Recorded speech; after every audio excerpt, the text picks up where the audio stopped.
This is the end of year project evaluation looking at creativity, adapting and curiosity as metaskills that are sort of woven into the process. And thinking about these categories, I'll start with creativity. So this project, unlike one or two of the other things that were going on in the HNC year, is open. Basically, you can go off and do anything. Very few people have got money as such or capital to go and invest in these projects, so there are a lot of constraints involved, so it's really a case of being creative within those constraints.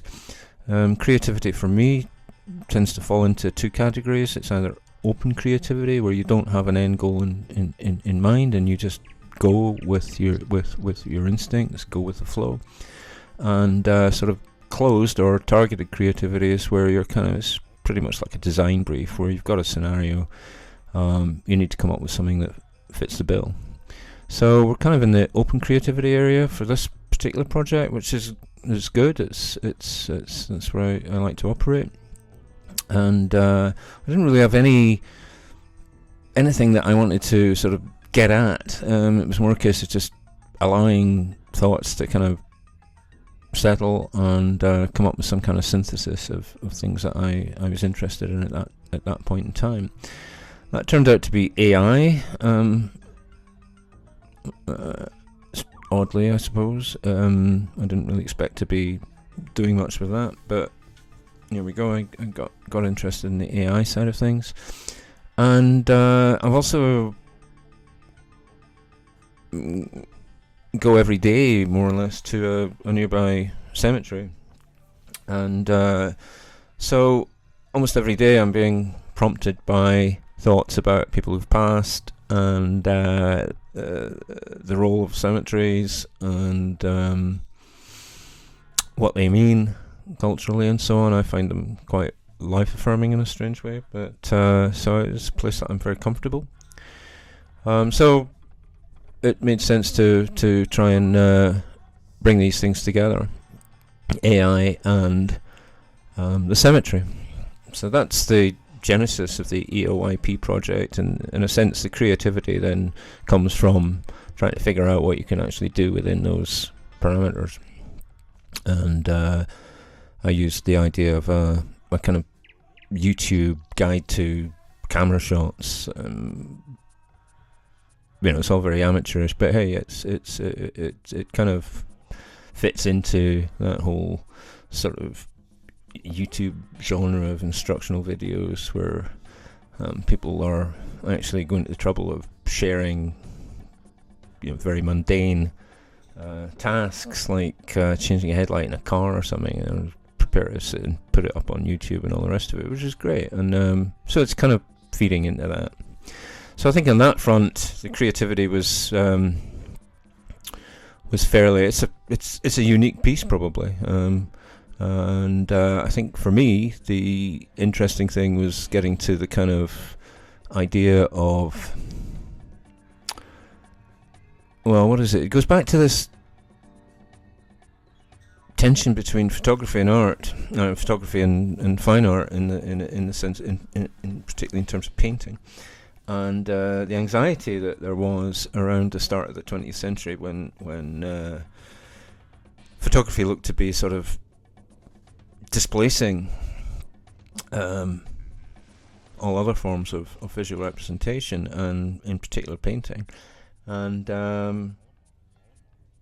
it forced painters to start thinking about what they were doing in a very different way. I mean, realism, naturalism, faithful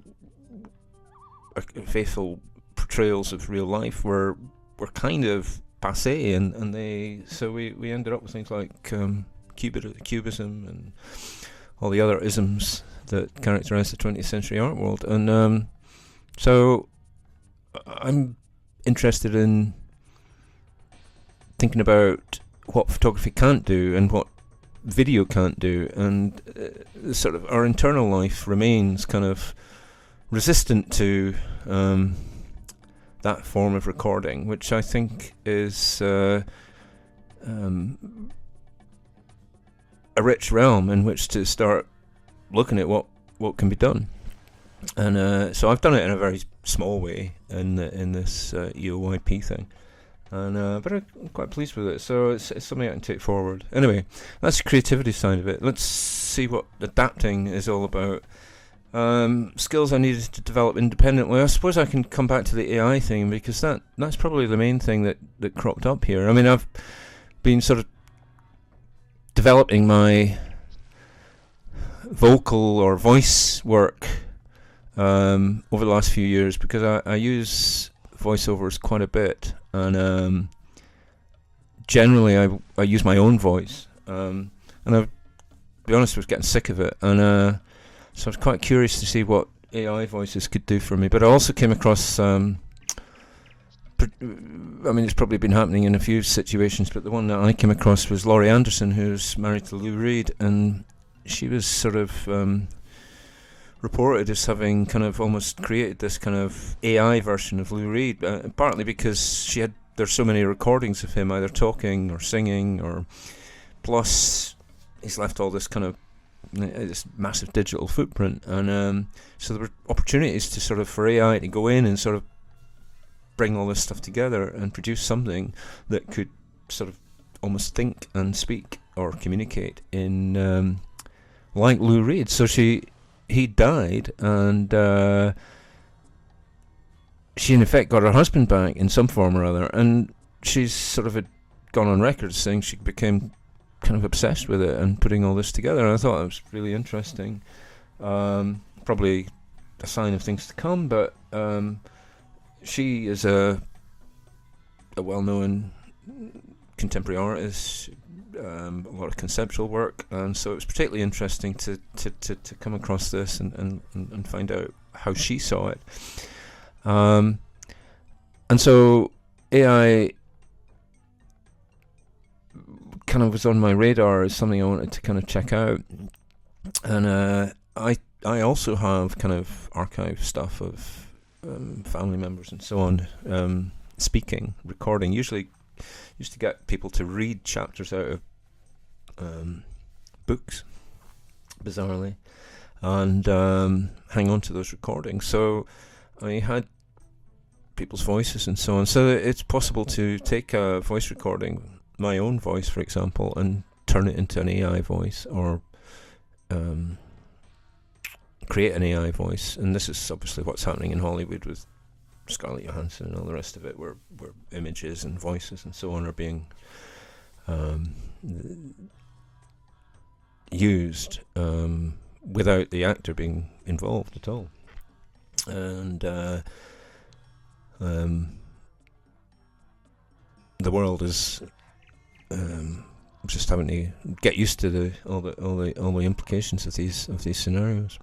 Anyway, so I guess I've adapted to this AI thing, and again, it's done on a tiny scale in my case, but it was pretty interesting, because in a sense what you then find yourself doing is training the AI. So let's say I wanted somebody, I just grabbed a hold of a random person, somebody else in the class, and said, oh, I want you to do a voiceover for that. In fact, I have done it with Ivan, who did a great voiceover for a piece I did earlier in the year. And but I'm then thinking, oh, I'm not happy with that, I don't like the way they said that. And you either go with the way they do it, they decide to do it, or you end up kind of coaching them or getting frustrated with them or whatever else goes on. An AI voice is perfect because you can sort of get frustrated with it, but you can tweak it, you can alter it. So I was effectively training the AI voice to say things, and that was really fascinating. So, and it works pretty well. It works amazingly well, actually, and so that was a really interesting adaptation on my part, I suppose, in the first instance. So I'm not taking any credit for it, because at the end of the day, all the hard work's been done by techies in Menlo Park or somewhere. Okay, curiosity. The desire to know or learn something in order to inspire new ideas and concepts. Yeah, well, the desire, it's not really a skill, is it? It's more an aptitude. It's more a sense state of mind. Yeah, I'm forever curious. It's a bit of a curse in some ways because you never settle on any one thing.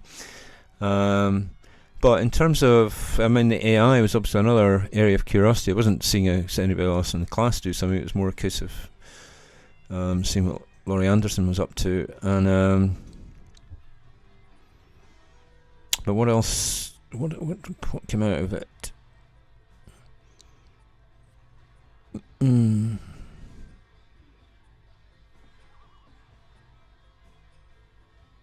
Yeah, I think. One of the things that cropped up, I suppose, was this.